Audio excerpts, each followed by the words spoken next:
मोठी बातमी पुण्यातून आहे। पुण्यामध्ये विषारी दारूमुळे 14 जणांचा मृत्यू झाल्याचा संशय व्यक्त केला जातोय। हडपसरमध्ये 5 जणांचा विषारी दारूमुळे मृत्यू झाल्याची माहिती आहे। पिंपरी चिंचवडमध्ये विषारी दारूमुळे 6 जणांचा मृत्यू झाल्याची पोलिसांनी माहिती दिलेली आहे। विषारी दारू प्रकरणी योगेश वानखेडे याला अटक करण्यात आली आहे। राज्य उत्पादन शुल्क विभागाची ही मोठी कारवाई आहे। मुख्य आरोपी कर्नल सिंह बरखा आता फरार असल्याची माहिती मिळते आहे।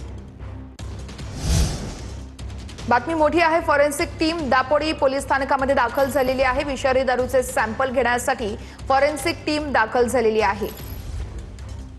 फॉरेन्सिक टीम दाखल झाल्याची ही दृश्य आपण बघतोय आणि आता याच टीमकडून विषारी दारूचे सॅम्पल घेतले जातील आणि पुढील तपासासाठी ते सॅम्पल पाठवले जातील। जे मृत्यू झाले त्यांचं नेमकं कारण काय ते या तपासातून समोर येण्याची शक्यता आहे। तर आरोपी योगेशने दारूमध्ये मिथेनॉल मिसळल्यानं घटना घडल्याची माहिती मिळते। योगेश वानखेडे दारू वितरित करण्याचं काम करायचा। पोलिसांनी 3 ठिकाणी कारवाई केली आहे। पुढील तपास केला जातोय। अन्य एका आरोपीचा पोलिसांकडून तपास सुरू आहे। पुणे आणि पिंपरी चिंचवडमधील कथित विषारी दारूचं मृत्यू प्रकरण आणि या प्रकरणी पुणे विषारी दारू प्रकरणाची मुख्यमंत्र्यांनी आता दखल घेतल्याचं सूत्र सांगतात। पुणे आणि पिंपरी चिंचवड पोलीस आयुक्तांना फडणवीसांनी आदेश दिलेत। गय करू नका, कठोरात कठोर कारवाई करा असे आदेश मुख्यमंत्री आणि गृहमंत्री देवेंद्र फडणवीस यांनी दिलेत। आतापर्यंत 8 जणांना अटक केल्याची सूत्रांची माहिती समोर येते। या संदर्भातले अपडेट्स येत आहेत। थेट पुण्यातून आमचे प्रतिनिधी योगेश बोरसे आहेत आपल्यासोबत। योगेश, पुण्यातील विषारी दारू प्रकरणाची मुख्यमंत्र्यांनी दखल घेतली आहे आणि खरं तर अत्यंत धक्कादायक अशी ही घटना म्हणावी लागेल। नेमकी कधी हे मृत्यू झालेले आहेत आणि आतापर्यंतचे अपडेट्स काय मिळत आहेत?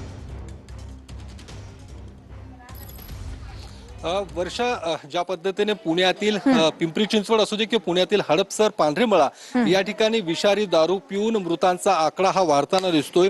मी आता तुम्हाला जे दाखवणार आहे ते भयानक आहे, कारण याच ठिकाणी ही विषारी दारू विकली जायची। तो दारूचा गुत्ता हा याच पांढरेमळात चालवला जायचा। 10 बाय 10 असणारी ही खोली आहे, पत्र्यांचं शेड आहे आणि या ठिकाणी दारूचा सर्रासपणे खरं तर विक्री केली जात होती। काल रात्रीच्या सुमारास पुणे पोलिसांच्या गुन्हे शाखेने या ठिकाणी कारवाई केलेली आहे आणि कारवाईनंतर या ठिकाणी असणारं जे काही साहित्य होतं ते देखील आता पुणे पोलिसांनी जप्त केलेलं आहे। मात्र या पांढरेमळात सर्रासपणे अशा पद्धतीची दारू विक्री केली जात होती।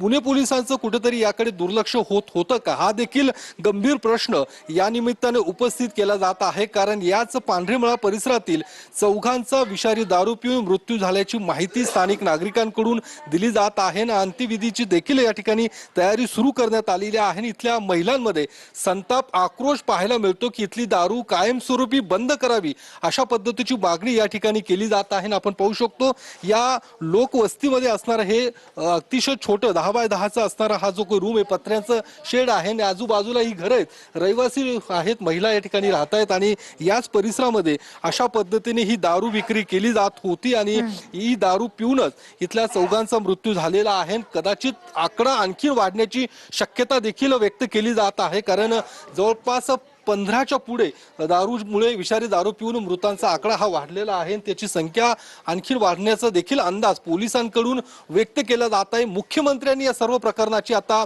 दखल घेतलेली आहे। पुणे पोलीस आयुक्त अमितेश कुमार यांनी देखील या संदर्भात कारवाईचे आदेश दिलेले आहेत। यातला जो काही प्रमुख आरोपी अर्थात योगेश वानखेडे याला अटक करण्यात आलेली आहे। मात्र योगेश वानखेडे हा एकटा नव्हता, तर यास त्याचे आणखी काही साथीदार आहेत, ते सध्या फरार असल्याची माहिती मिळते। त्यांना देखील पोलीस अटक करण्याच्या तयारीत आहेत आणि आणखीन या सगळ्या प्रकरणामध्ये नेमकं कोण कोण आहे याचा देखील तपास आता पुणे आणि पिंपरी चिंचवड पोलिसांकडून केला जात आहे। मात्र प्रामुख्याने या दारूमध्ये इथेनॉल मिक्स करून अर्थात त्याचं मिश्रण करून ही दारू विकली जायची असं एक प्राथमिक तपास किंवा प्राथमिक अंदाज पुणे पोलिसांकडून व्यक्त केला जात आहे। त्या दृष्टिकोनातून देखील तपास पुणे पोलीस आणि राज्य उत्पादन शुल्क विभाग यांच्याकडून सुरू करण्यात आलेला आहे। मात्र धक्कादायक धक्कादायक ह्या संपूर्ण घटनाक्रम आहे, कारण पुणे पिंपरी चिंचवड या दोन्ही ठिकाणी ही दारू विकली जात आहे. आपण पाहू शकतो हा जो पांढरे मळा आहे, आपण पाहू शकतो कशा पद्धतीने ही लोकवस्ती आहे. अतिशय दाटीवाटीने